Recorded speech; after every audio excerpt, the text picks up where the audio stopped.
Officials from the Alliance for National Transformation were the first to appear before the Legal and Parliamentary Affairs Committee to submit on the now controversial bill that seeks to provide for the election of the Leader of Opposition. These asked the committee not to proceed the bill to the second reading, as it is likely to cause more confusion and chaos in the opposition. If you elect a Leader of Opposition without the main party that has that Leader of Opposition in place, you can easily create two power centers. And that's a recipe for disaster for that party.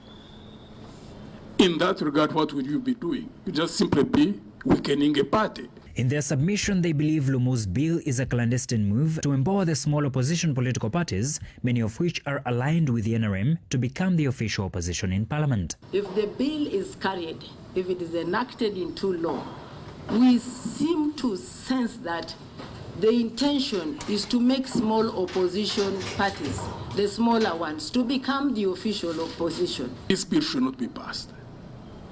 It's a recipe for disaster for the politics of this country. We are grappling with so many challenges.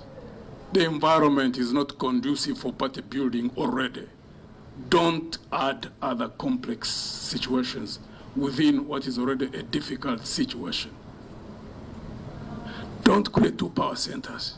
Major General Munshamundu, who says the bill, once passed, will create two power centers, warns of the repercussions of using Parliament to fix misunderstandings said to be in the leading opposition political party, the National Unity Platform. And some of these tools can easily be used if there is anybody in power who has got a tendency to manipulate, whether now or in the future, to completely manipulate and control the parties in the opposition. Be very careful.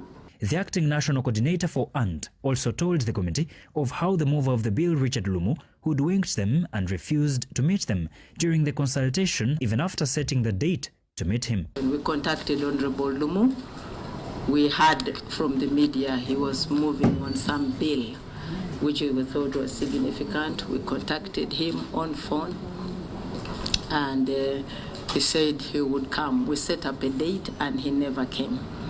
And he hasn't come up to today.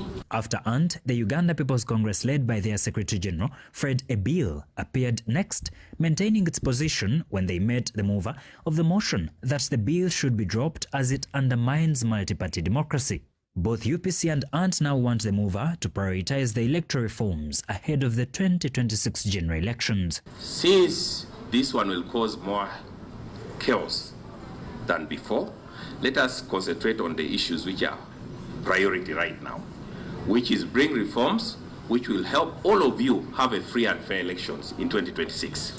That the Electoral Commission has requested for, that the Supreme Court pronounced itself in 2016. They believe that the issues being fronted by MP Lumu in his bill can be addressed administratively rather than wasting Parliament's time.